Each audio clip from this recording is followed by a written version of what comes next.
Se me oye bien. Muchas gracias por estar aquí después de la comida. Tenemos un reto importante y es poder hacer todas las ponencias en el tiempo asignado y además suscitar inquietud e interés en el auditorio. Espero que lo consigamos y eso es lo que nos hemos propuesto.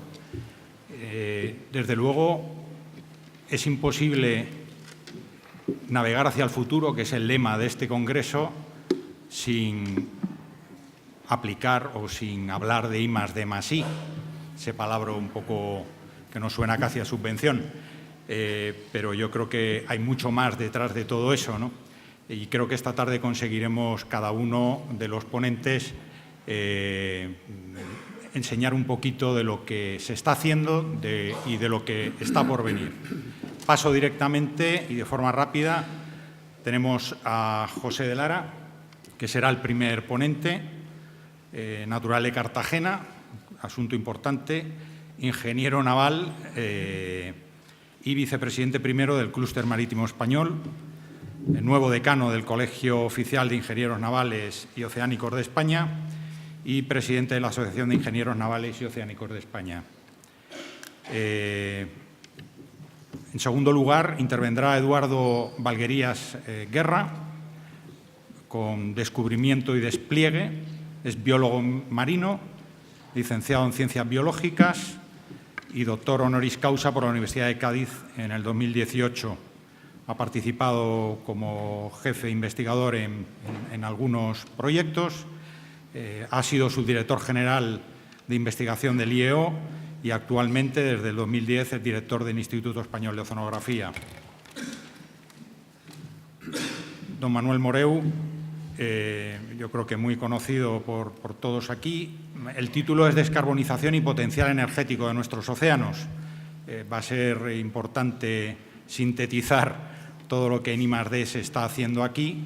Es doctor ingeniero naval y máster en Ingeniería Oceánica por Massachusetts Institute of Technology.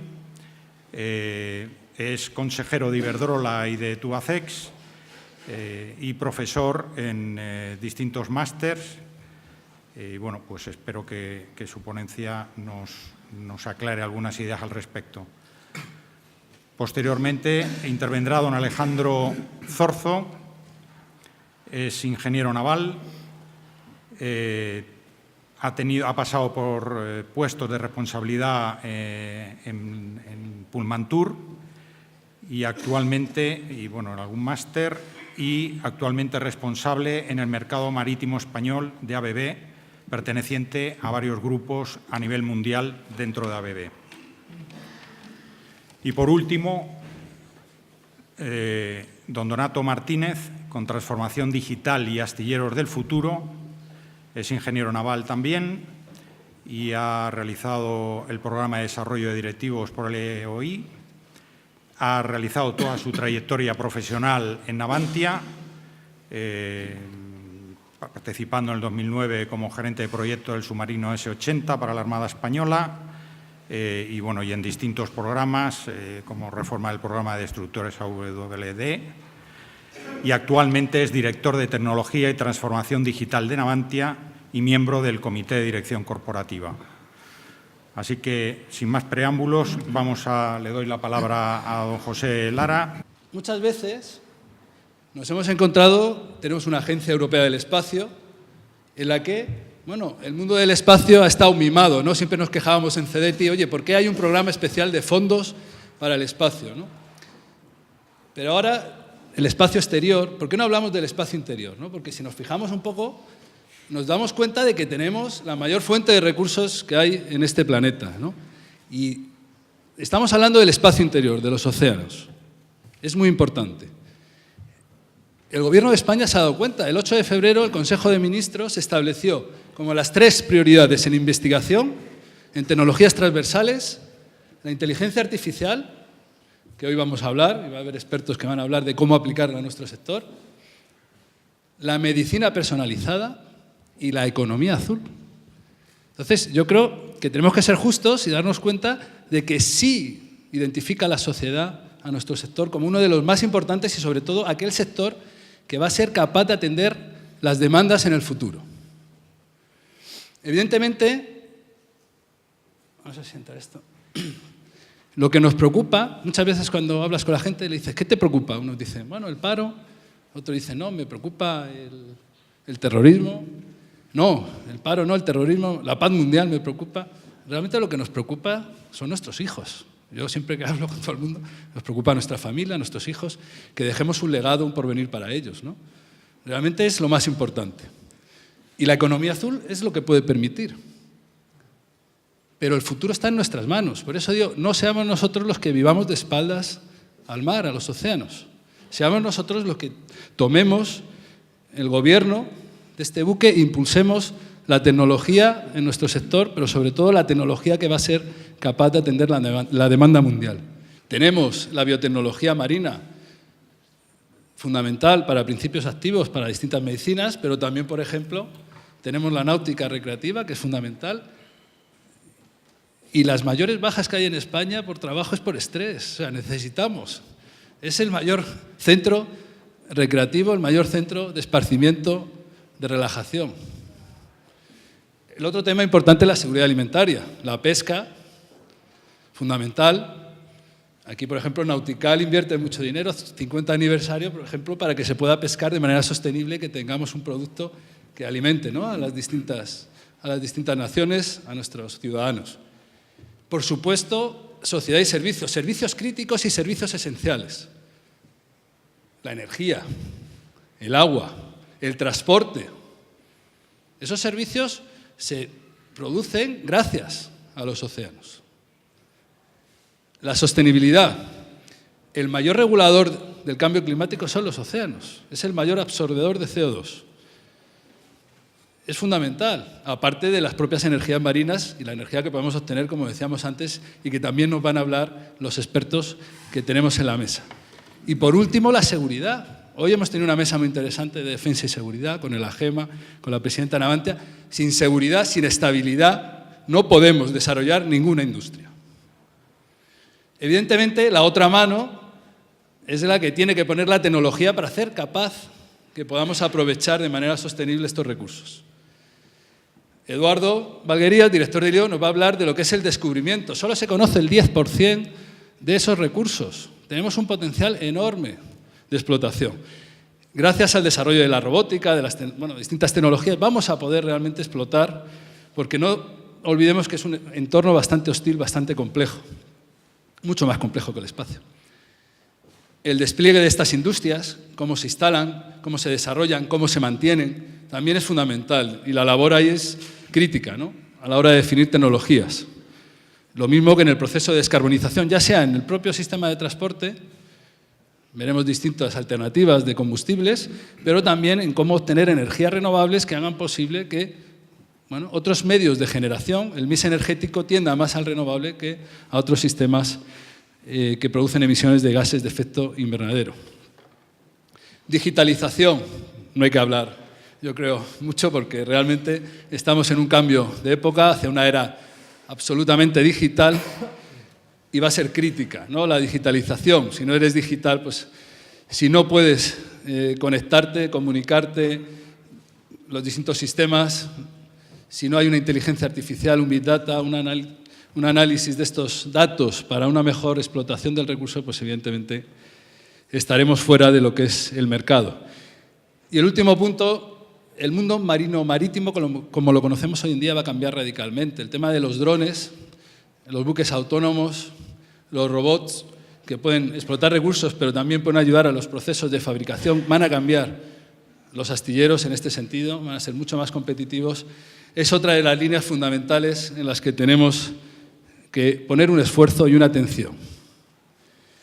De ello van a hablar todos los expertos. Yo sí quería hablar simplemente un momento también de drones y de tecnologías cuánticas, porque el panel de expertos que tenemos no van a hablar de este tema, por lo menos introducir, como decíamos, los buques autónomos los vamos a ver cada vez más, van a cambiar radicalmente la manera en la que los distintos gobiernos van a dar servicio, ya sea de seguridad o también de soporte y apoyo, ¿vale? Entonces vamos a ver vehículos que van a actuar de manera autónoma, muchas veces controlados, pero también vehículos que en su caso tomarán decisiones propias gracias a la inteligencia artificial. Hay un tema que, bueno, seguramente sea para el siguiente congreso, pero son las tecnologías cuánticas. ¿Qué problema tenemos sobre todo en nuestro medio?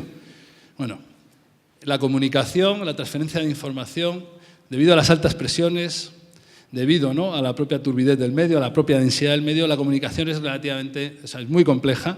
Seguimos con el módem acústico del Spectrum, casi como el que dice comunicando los sistemas, pero la tecnología cuántica va a abrir una puerta muy importante a lo que es esa comunicación. Y eso, pues bueno, tenemos que seguirlo de cerca, aunque está en sus primeras etapas y fases. Pero bueno, también decía que es un sector VIP por una cuestión importante. Tenemos que cambiar el modelo de I+D. Ya no vale hacer lo que hacíamos antes. Tenemos que cambiar el modelo de negocio, como está cambiando. ¿Y por qué hablo de VIP? Hablo de VIP porque la V es de velocidad, tenemos que pasar a la acción. O sea, no podemos estar continuamente dando vueltas y pensando qué tenemos que hacer, sino tenemos que actuar radicalmente y equivocarnos. ¿Por qué no? Porque el problema es que dentro de 20 años vamos a lamentar que no hicimos o no intentamos hacer alguna de las iniciativas que teníamos en la cabeza y nos vamos a arrepentir. Hay que pasar a la acción, hay que buscar modelos mucho más parecidos a los modelos americanos. Equivocarnos, pero es que de pequeños es lo que hacíamos, aprendimos equivocándonos y siempre teníamos a alguien que nos apoyaba, ¿no? Pues yo creo que aquí es importante aumentar la velocidad. Otro tema muy importante es la intensidad. Tenemos que ser no solo rápidos, sino poner todo el esfuerzo y todo el potencial en aquella idea en la que creamos, ¿vale? Y sobre todo, pensar que todo es posible. Muchas veces decimos, no, esto no lo vamos a hacer porque es imposible. No, realmente vamos a crecer cuando nos pongamos retos y desafíos complejos. Y por último, bueno, yo creo que sí quería poner este vídeo porque evidentemente aquí lo importante son las personas, ¿no? Aquí lo que tenemos que hacer es siempre impulsar, ¿no?, con nuestro aliento, con nuestro soplido, con nuestro arrojo, estar impulsando toda iniciativa, ¿no?, hacer posible que este buque navegue hacia el futuro, ¿no?, como dice el lema del Congreso. Y por último, también tenemos que cambiar el modelo hacia asociaciones, hacia colaboraciones, hacia alianzas estratégicas, partenariado. No podemos hacerlo solos, tenemos que apoyarnos en equipos multidisciplinares, en expertos, tenemos que, bueno, realmente tirar todos, ¿no?, juntos y el resultado será mucho más positivo, iremos mucho más hacia el futuro. Y bueno, yo quería ser breve porque quería que hablaran los expertos, pero sí quería por lo menos crear un poco de polémica y luego debate y bueno, no sé si lo he conseguido.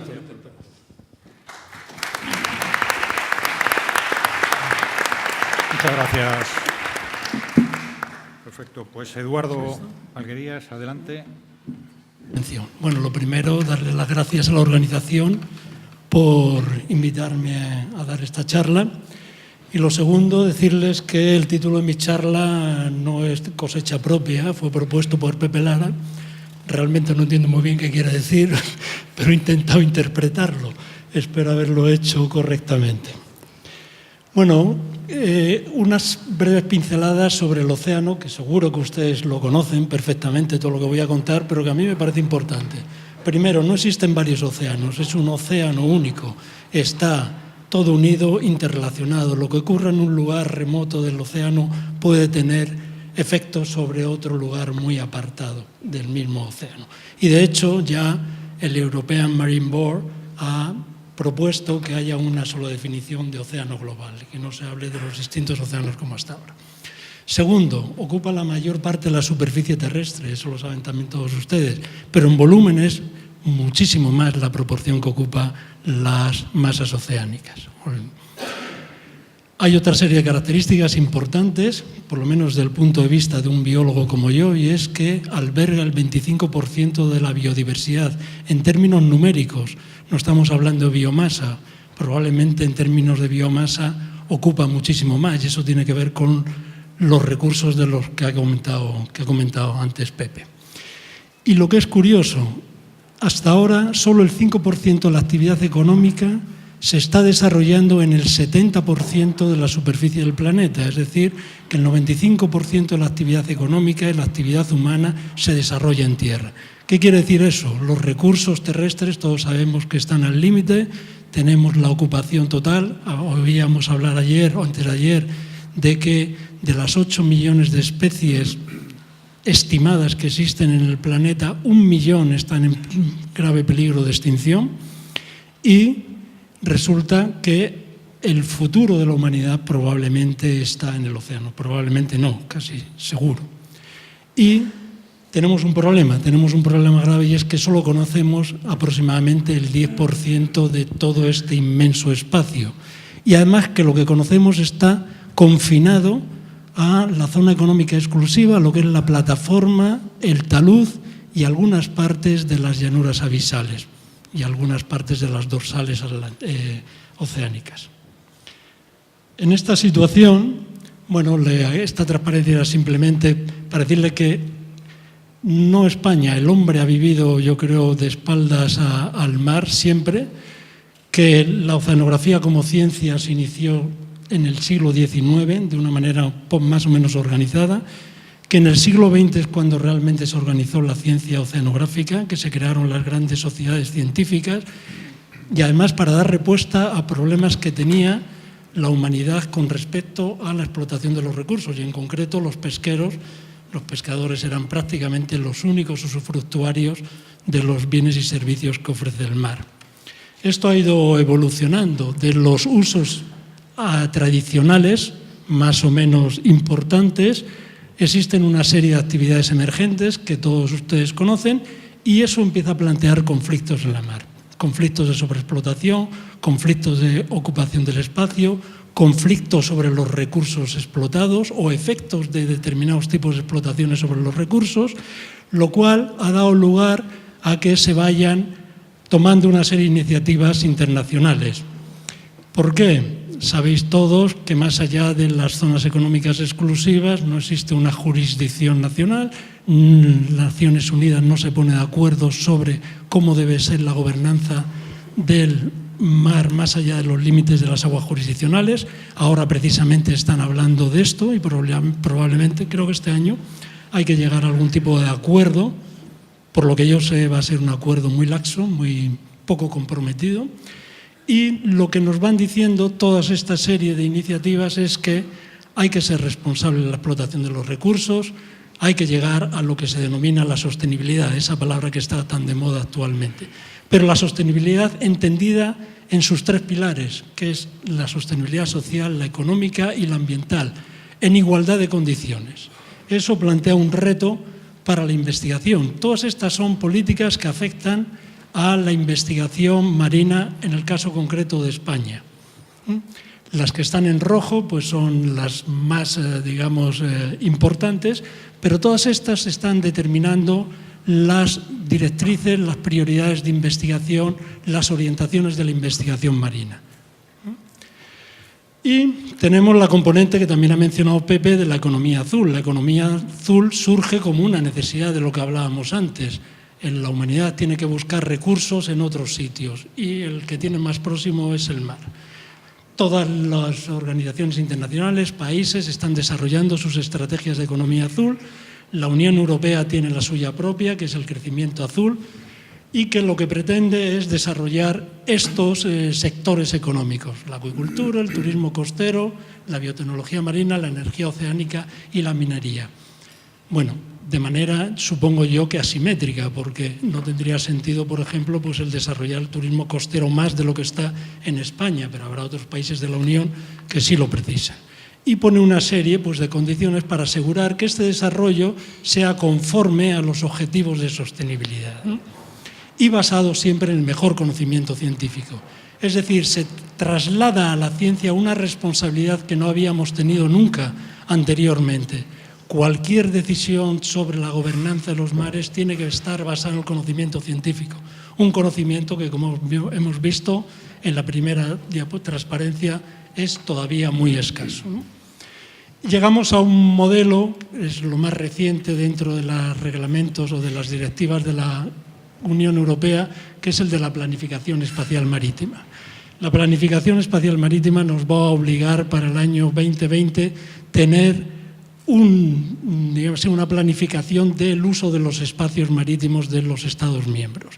Esto afecta a las zonas económicas exclusivas, que saben que estamos reclamando extensión de aguas jurisdiccionales más allá de los límites actuales, es decir, que se extenderán todavía más de lo que están ahora. Son 5 demarcaciones marinas que hay que ordenar y ahí decidir quién usa qué y cómo cada uno de estos espacios. Esto es un reto que tiene que estar basado en el conocimiento científico y en la información, la mejor información disponible. Por eso es tan importante la observación del océano para nosotros. Nosotros, el Instituto Español de Oceanografía, desde el año 1920, está estableciendo sistemas de observación, pero que son muy confinados. Son sistemas de observación que no tienen una cobertura geográfica y espacial suficiente para dar respuestas a las necesidades actuales de la investigación oceanográfica, ¿no? Se cubren todas estas disciplinas, prácticamente todo lo que ustedes puedan imaginar y más, y nos enfrentamos pues, a una serie de necesidades que he intentado resumir aquí y categorizar de alguna manera. Desde el punto de vista normativo, y también creo que lo ha mencionado Pepe, necesitamos que haya una armonización de nuestras legislaciones. Hay algunas que son incluso contradictorias entre sí y con las de la propia Unión Europea. Necesitamos que nos faciliten la colaboración no solo interinstitucional, público-público, público-privada. Hablamos mucho de esta colaboración que sería muy provechosa, también lo ha mencionado Pepe en su P de partenariado, es fundamental y sin embargo los instrumentos administrativos y legales no están a disposición.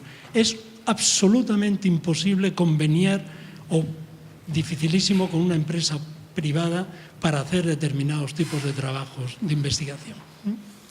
Necesitamos recursos humanos cualificados y suficientes, y aquí hay mucho trabajo que hacer desde las universidades, porque ahora mismo yo creo que están en revisión lo que son las profesiones marino-marítimas por el Ministerio de Educación. Ha habido una reunión en la que yo pude asistir y es importante darle la orientación que va a necesitar la sociedad, de los profesionales que van a necesitar la sociedad en los próximos años, ¿no? Bases de datos, que también ha mencionado Pepe. Acumulamos gran cantidad de datos, sin embargo, nos están faltando ya los medios necesarios para almacenarlo y también para analizarlo, fundamental. Y luego una serie de aspectos metodológicos mucho más técnicos que no voy a entrar a ello. Lo que sí le quiero decir es que a todos estos retos, digamos, ya rutinarios y que va haciendo frente la comunidad científica marina española y europea e internacional, ahora mismo creo que los 2 grandes retos que tenemos son el ampliar nuestros sistemas de observación, el ser capaces de observar la totalidad del océano y además ampliar la frecuencia de observación. Eso no es posible si no damos el salto tecnológico del cual también hablaba Pepe. Ahora mismo lo que necesitamos es abaratar los costes de la observación, llegar al océano profundo que no conocemos. Eso ya no es posible hacerlo porque no hay economía que lo sostenga, ni hay recursos humanos ni materiales suficientes para hacer ese tipo de trabajo desde barcos oceanográficos en la mar. Necesitamos mejorar nuestra tecnología, mandar robots, sensores, sistemas de sensores que puedan mandarnos las informaciones en tiempo real y tener una cobertura espacial y temporal completa o casi completa de lo que es el océano para esto. Bueno, tenemos últimamente, también lo ha mencionado Pepe, afortunadamente nuestros responsables van dándose cuenta de la importancia que tiene el sector, la economía azul, el sector azul en España, y están desarrollándose una serie de estrategias. Desde el ministerio mío, el de Ciencia e Innovación en Universidades, se está desarrollando la estrategia española de I+D+I en economía azul. Es una estrategia con una visión científica que lo que pretende es añadirse a las otras estrategias que ya se están desarrollando también. La Secretaría General de Pesca, por ejemplo, el puerto de Vigo ya tiene una estrategia de economía azul, Creo que el puerto de Alicante también está empezando a desarrollarla y finalmente llegar con la integración de todas estas iniciativas a una estrategia española en economía azul, no exclusivamente en I+D+I. También importante de esta iniciativa concreta es que los resultados, las prioridades que se establezcan en esta estrategia pasarán también a formar parte de prioridades de investigación, líneas prioritarias de investigación en la estrategia de I+D+I española que comenzará a partir de 2020, como todos saben. Bueno, pues aquí lo dejo. Muchas gracias. Muchas gracias, Eduardo. Reto oceánico. Pues, don Manuel Moreu, turno de palabra. Sí.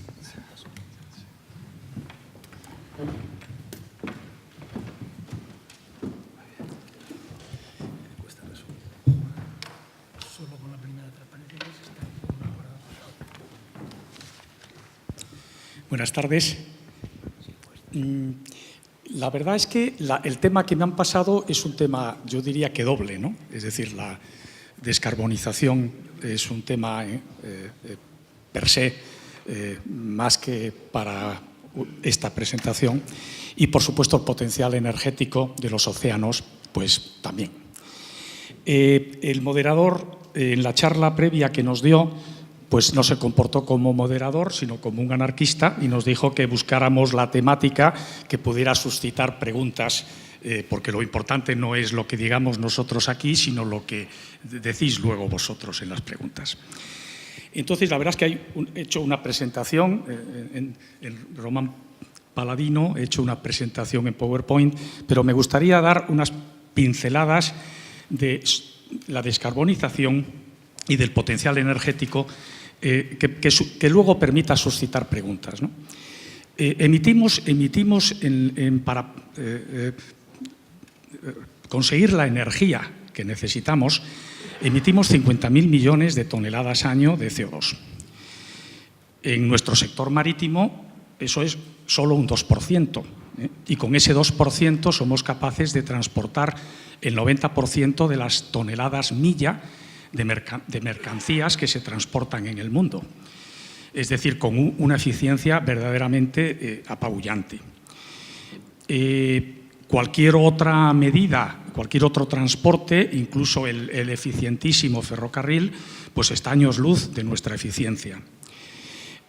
Cualquier estorbo que hagamos en el transporte marítimo, pues bueno, redundará en transportar esas mercancías de otra forma, que serán con toda certeza muchísimo más costosas medioambientalmente hablando y económicamente.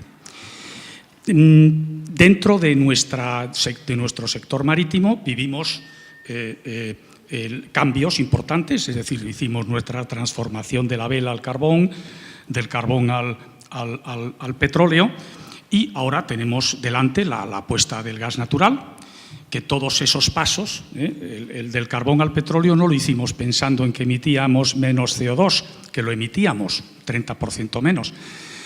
Ahora lo mismo, del petróleo al gas, sí lo hacemos pensando sobre todo en la reducción de emisiones de CO2. Pero poco podemos hacer, incluso cambiando a gas natural, pues si pensamos que en los próximos 25 años las necesidades de transporte marítimo se van a multiplicar por 3, pues, y también de todas las energías, y no solo nuestro transporte, pues lógicamente vamos a seguir consumiendo y emitiendo más y más CO2.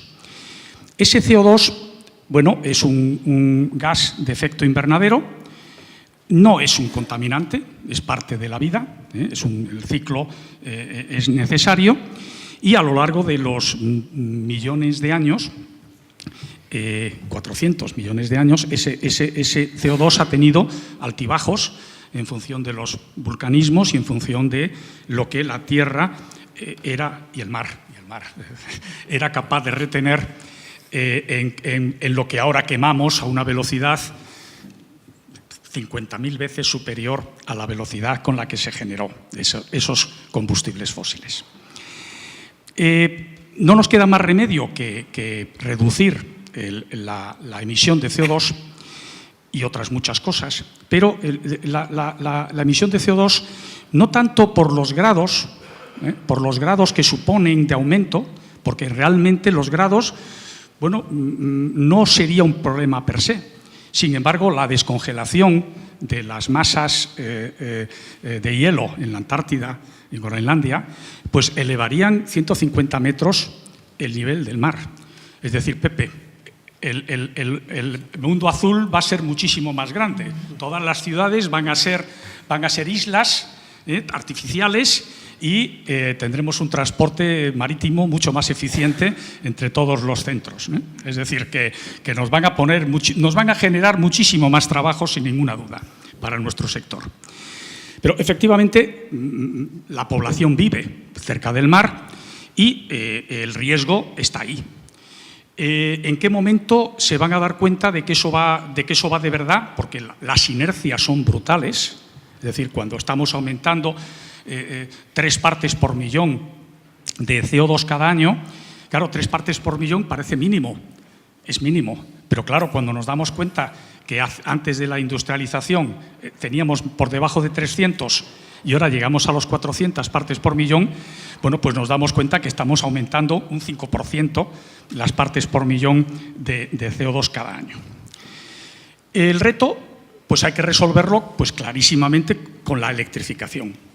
Es decir, la electricidad es de los 3 medios de energía, caloría, caballos, kilovatios, es el único que realmente nos permite dar un contenido renovable importante. Y en eso estamos. Es decir, el mundo busca generar la energía eléctrica de manera más sostenible y busca trasladar los kilovatios a los caballos y a las calorías. De aquí a 20 años, pues seremos capaces de reducir en un 15% las calorías y los caballos. El coche eléctrico, evidentemente, sabemos que es una realidad. En nuestros barcos, con nuestras autonomías, pues muy poquitos barcos van a poder apoyarse en baterías con las tecnologías de hoy y lo que pensamos que puede ocurrir a medio plazo, pero evidentemente seremos de los que tengamos que seguir quemando combustibles fósiles, al igual que las plantas eléctricas, pues que tendrán que haber una reserva de potencia que en ciertos momentos no hay más remedio que quemar combustibles fósiles. Combustibles fósiles que si hace 10 años, 20 tal vez, pensábamos que se iban a acabar, ahora pensamos que no los podemos quemar. Porque si los quemamos, pues superaríamos con mucho los picos de CO2 que había en la atmósfera, y el CO2 en el agua también es un factor muy importante, del que se habla menos, pero también es muy importante. Y salto al siguiente punto, que es las energías marinas. Si en el último plan de apoyo a las energías renovables de hace más de 10 años, la previsión era alcanzar 400 megavatios de energía fotovoltaica, 400 megavatios de energía termosolar, teníamos 3.000 megavatios de energía eólica marina, casi 10 veces más. Sin embargo, el resultado fue terrorífico, es decir, la fotovoltaica a un precio 3 veces superior a la eólica marina de aquel momento, 3 veces más, se multiplicó casi por 10. La termosolar, 4 veces más cara que la eólica marina, se multiplicó por 8. Y la eólica marina, 0. Pero es que en el último borrador que tenemos en la web del plan que se quiere instalar, vamos a multiplicar por 3 las energías renovables que tenemos en España. El factor mayor va a ser el fotovoltaico. Los precios de la fotovoltaica de hace 10 años pues se han multiplicado, se han dividido por 10. Es decir, hoy no tiene nada que ver con lo que costó hace 10 años. Pero, sin embargo, en la eólica marina, que también los precios han seguido bajando en los países en los que se está desarrollando, bueno, pues tienen un desarrollo importante. Muchas empresas españolas están trabajando en estos, Alemania, Inglaterra, ahora viene Francia, viene Estados Unidos, y sin embargo en España, cero. Vamos a pasar de unos 30.000 megavatios renovables en España a 90.000, y los 3.000 megavatios de eólica marina siguen en cero. Muchas gracias.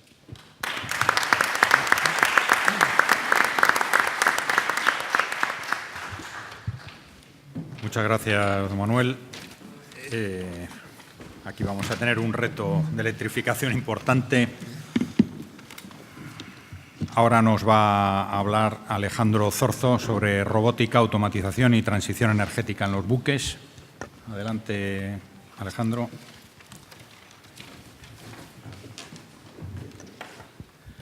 ¿Funciona esto? Vale.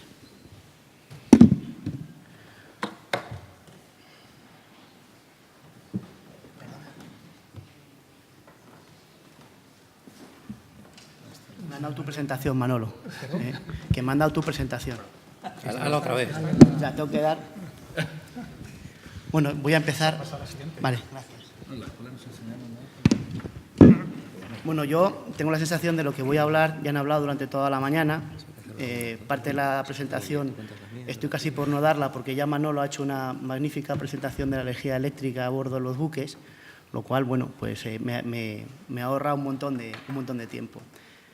Yo voy a hablar de una cosa que por la general y por nuestra experiencia siempre genera mucho recelo y por no decirlo rechazo. ¿Vale? ¿Por qué? Pues posiblemente por el desconocimiento. Voy a poner un ejemplo que es un poco más mundano, que es el tema de Mastercard. Mastercard, cuando empezó la primera ola de digitalización en las economías de retail y de grandes consumos, invirtió muchísimo dinero en intentar combatir exactamente eso, esa digitalización. Se dio cuenta en poco tiempo que se había equivocado de enemigo, porque el 65% de la gente todavía seguía comprando con billetes, con dinero. Inmediatamente se dio cuenta que había que combatir el dinero y para eso cogió a los que había combatido anteriormente, que son el tema de las digitalizaciones, para poder combatir contra ellos. ¿Vale? Evidentemente, hizo un ejercicio con el metro de Londres, con el tema de servicio público, y consiguió eliminar las tarjetas que tenían los ciudadanos. Al sistema de transporte de Londres les ahorró más de 100 millones de euros y además consiguió el propósito de meter más tarjetas y además una cantidad de datos que luego les sirvió para desarrollar otro tipo de tecnologías. Evidentemente, los datos por sí mismos no hacen nada. Hay que saber qué hacer con ellos, hay que analizarlos y hay que tener la capacidad luego de sacar una conclusión. Cuando a mí Pepe me presenta el reto de dar una charla aquí, digo, bueno, voy a decir en términos de ABB qué es lo que nosotros pensamos que la próxima generación de barcos o hacia dónde va el sector naval. Evidentemente, estamos todos condicionados por 5 tendencias muy grandes, que ya hemos hablado todos de ellos, como es la digitalización, la automatización y la robótica, la urbanización, el cambio que ha habido de economía global, la descarbonización y las regulaciones ambientales. Eso, evidentemente, se intenta resolver con unos mejores equipos, con más eficiencia y sin intentar emitir. Por lo tanto, nosotros pensamos que hay 3 pilares fundamentales para los próximos buques. Tienen que ser eléctricos, porque eléctrico significa más eficiencia y más medio ambiente, porque son capaces de utilizar energías renovables, baterías y celdas de combustible. Tienen que ser digitales, porque la digitalización nos va a traer más productividad y más efectividad, sobre todo teniendo en cuenta el nivel de sensorización que hay en los buques, el nivel de sensores que cada día es mayor y son baratos, que nos va a hacer cambiar la idea total de operación de un buque, y además tienen que estar conectados, pero siempre sin perder de vista la parte humana. La conexión le va a permitir muchas cosas, va a permitir el machine learning, va a permitir muchísimas cosas, pero siempre tiene que tener, o por lo menos nosotros lo entendemos así, una supervisión humana. Todo esto se simplifica en 3 cosas, en 3 principios: sencillez, eficiencia y seguridad. Voy a ver muy brevemente porque tengo muy poquito tiempo. Entonces, un ejemplo de electrificación de un buque es la planta eléctrica, es la más flexible que existe, es la más barata, es barata y es muy fácil de mantener porque carece de muy poquitas partes mecánicas. No solo va a abaratar el parte de mantenimiento, sino va a abaratar el tema de la construcción del buque porque necesita muchísimos menos sistemas auxiliares. No solo eso, creemos que es la única plataforma a día de hoy que es capaz de funcionar completamente con energías renovables. Somos capaces de poder navegar a 0 emisiones. Como esto parece muchas veces ciencia ficción y esto parece que empieza con barcos pequeños, he traído un ejemplo de los 2 últimos buques que hemos trabajado, que son buques del año 91, que son retrofits o revampings, o como quieran llamar, que son buques de más de 100 metros de eslora que están haciendo un trayecto entre Suecia y Dinamarca. Llevan alrededor de 7,5 millones de personas durante el año y más de 1,5 millones de pasajeros. Es digital. La digitalización nos va a cambiar mucho la forma de ver y la forma de operar el barco. No está aquí el señor esta mañana de los prácticos y no está preparado. Mientras voy a hablar, voy a poner un vídeo para que vean ustedes que estas cosas que yo estoy hablando son reales, ¿no? Entonces, mientras está el vídeo, yo les voy a contar un poquito el tema de la digitalización. La digitalización, evidentemente, viene por parte de los sensores. Cada vez los sensores son mejores y nos van a dar muchos mejores datos. Esos datos nos van a dar mucha más fiabilidad y mucha mejor capacidad de comprensión de qué es lo que está pasando realmente en el buque. Que a pesar de que nosotros pensamos que sabemos, no pasa. Y no solo eso, nos va a dar capacidad de poder hacer una mejor elección y nos va a dar la posibilidad de predecir y controlar predictivamente los sistemas del buque. No solo eso, además, los sensores nos van a permitir no solo el control remoto de un buque real, como ven aquí, sino además situaciones antes peligrosas con tipo de niebla o con oscuridad, con tipo de sensores les pueden ayudar a poder manejar mejor. Nosotros tenemos el moto de hay que sensorizar para analizar y para luego actuar. Esto sigue un poco el sector del coche, porque cada vez más y más la parte hardware y software se están mezclando. Voy a cortar porque no tengo tiempo. La conectividad está dando un enorme valor añadido. ¿Por qué? Porque es capaz de acercar el buque a tierra, es capaz de mostrar a tiempo real la misma situación en tierra que lo que está pasando en buque. Eso va a repercutir y repercute en muchísimas cosas. En una de ellas es, esta mañana la Gema decía que tenía falta de tripulación o falta de personas para poder manejarlo. Nosotros tenemos más de 800 barcos conectados en flotas enteras. Y una de las ventajas que tienen ellos es que tienen un solo superintendente o varios superintendentes muy específicamente entrenados o con su especialidad, que es capaz desde un sitio controlar todo el tipo de buques que está pasando y cómo arreglarlo. Esto aumenta la eficiencia a la hora del mantenimiento y evidentemente disminuye muchísimo los costes. Y no solo eso, la conectividad además nos va a permitir que todos esos datos que están generándose a bordo sean capaces de analizarse de una manera mucho más rápida por medio de algoritmos y de la nube.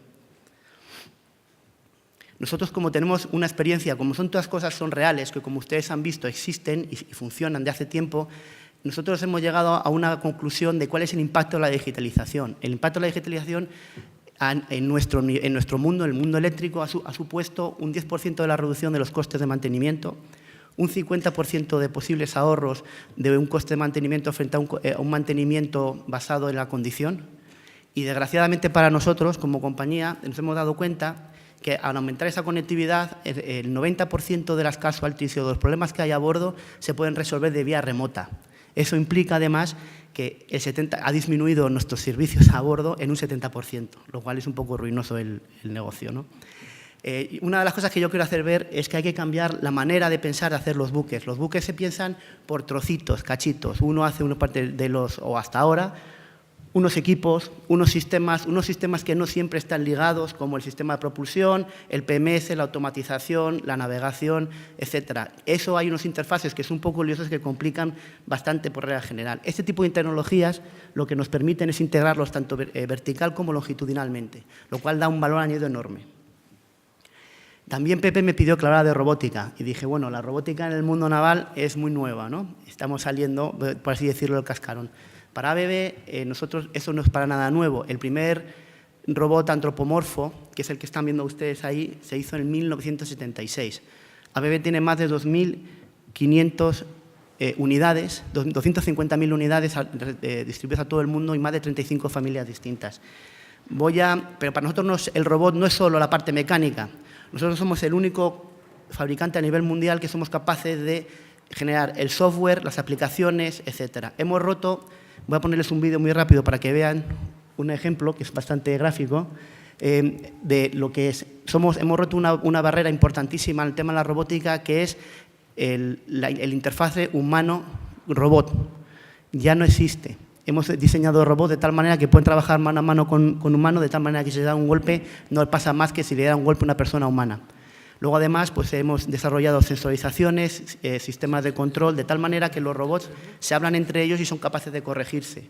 Tienen robots que están mirando y están controlando cómo se ha hecho esa pieza o cómo se ha soldado, y si ven algún error son capaces de decirle al robot que lo está soldando mal y tienes que modificarlo en esta cosa. O además decirle, oye, esta pieza está mal diseñada, hay que volver a hacerla o rechazarla.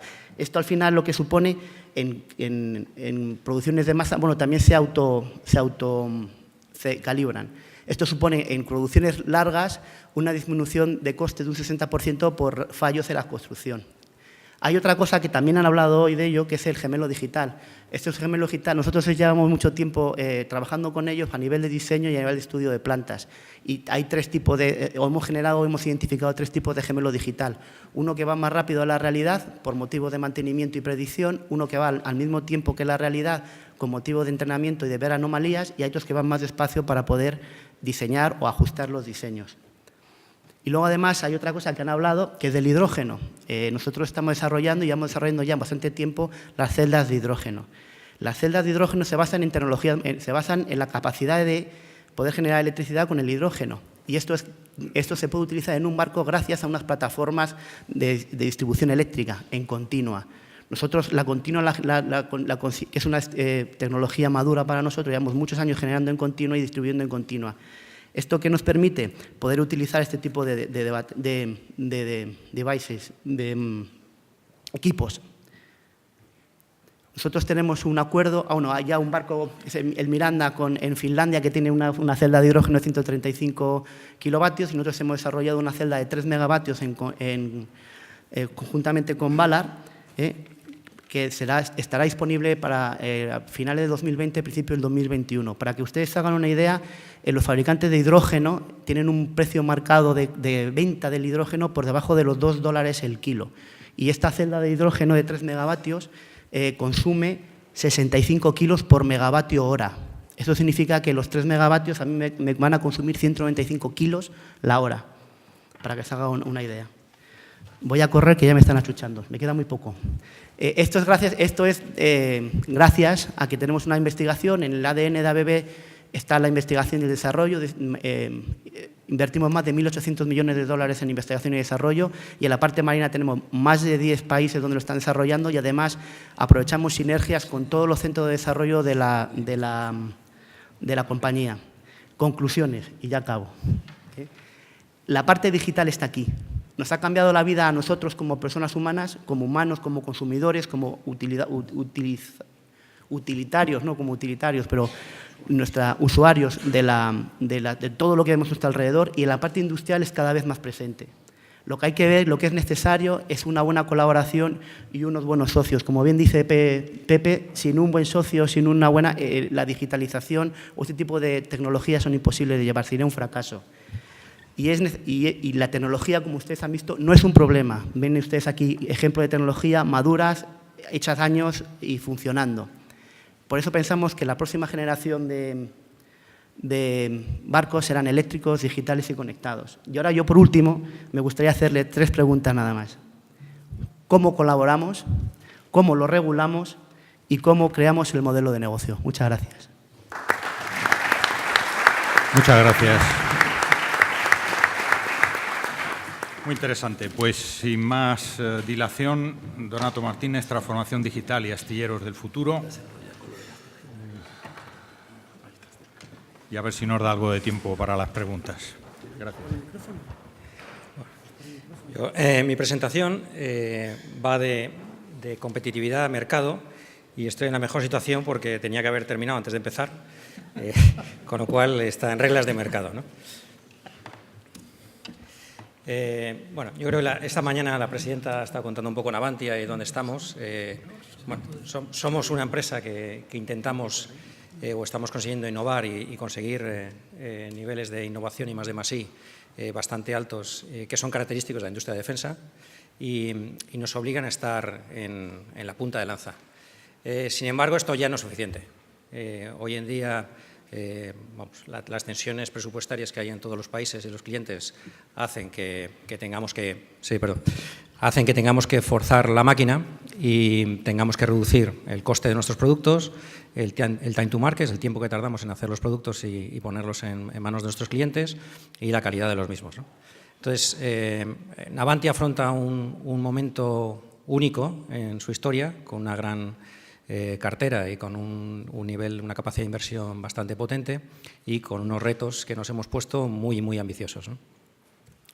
Entonces, gran parte de la estrategia que es más operativa de la casa la enfocamos hacia la eficiencia operativa y la transformación digital, ¿no? El tema principal en este cambio de cultura son las personas.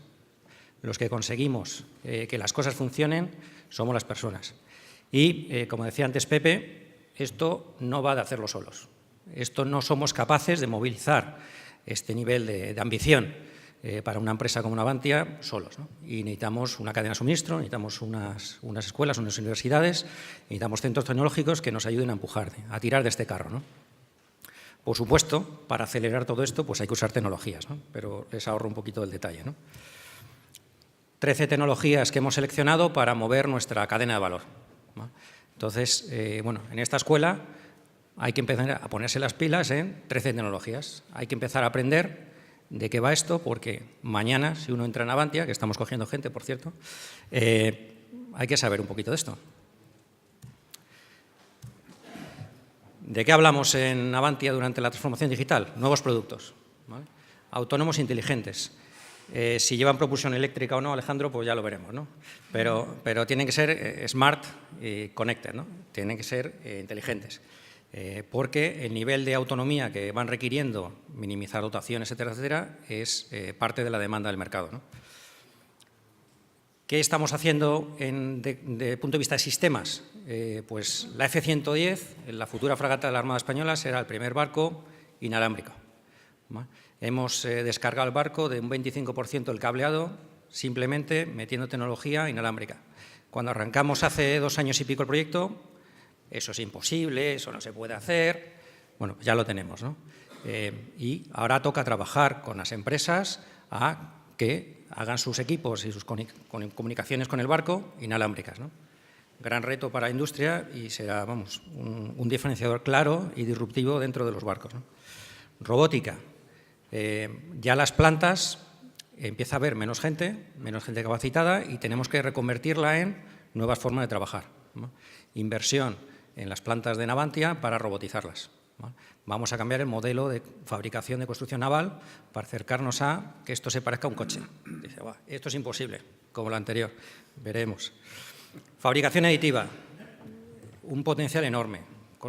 Vamos, a través de los desarrollos que hemos estado haciendo estos años en fabricación aditiva, se bajan enormemente los costes de muchísimos componentes, ¿no? Entonces, es un área en continua expansión. Sostenimiento 4.0. A través de esa inteligencia, esa autonomía que tienen los barcos, empezamos a poder dar servicios mucho más avanzados a nuestros clientes, ¿no? Desde la formación y embebiendo inteligencia artificial dentro del adiestramiento de las dotaciones, hasta que el barco empiece a pensar un poquito y ayude a la dotación a tomar decisiones, ¿no?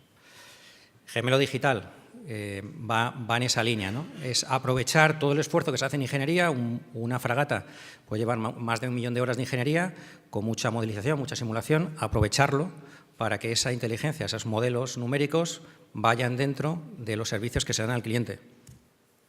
Conclusión. No sé si he podido ser más rápido, pero esto va de ser más competitivos, de hacer la empresa viable y sostenible, de dar mayor carga y calidad en el trabajo, mejora de la experiencia del empleado, ¿vale? O sea, hay que hacerle la vida más fácil al empleado, que es, ya sea propio o subcontratado, más fácil para que haga el trabajo mejor y más productivo, y seguir a la vanguardia de la tecnología, ¿no? Que de ahí es donde seguiremos haciendo un avance en el futuro. Muchas gracias a todos.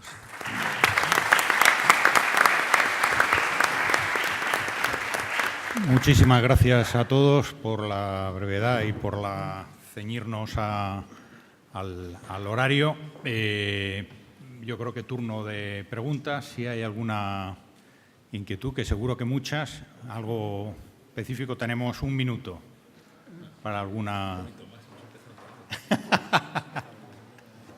Y hemos empezado un poquito tarde. ¿Hay alguna pregunta? Yo, desde luego, en resumidas cuentas, creo que me ha quedado claro que los retos son oceánicos, como diría Eduardo. La electrificación va a ser uno de ellos. Pasa por cooperación, es indispensable para desarrollar I+D+I, y eso redundará en eficiencia. Y lo bueno de todo es que después de todo esto somos VIP, o sea que es un tema importante, ¿no? Yo creo que el océano nos permite hacer I+D mucho más allá que en otros sectores, donde hasta ahora quizá el de consumo se lleva, en el tema de Big Data al menos, la palma, ¿no? Pero yo creo que en el mundo oceánico la data es ilimitada, ¿no? Bueno, si hay alguna pregunta. Pues nada, muchísimas gracias a todos, y si hay cualquier otra pregunta, pues os podemos dirigir personalmente. Muchas gracias.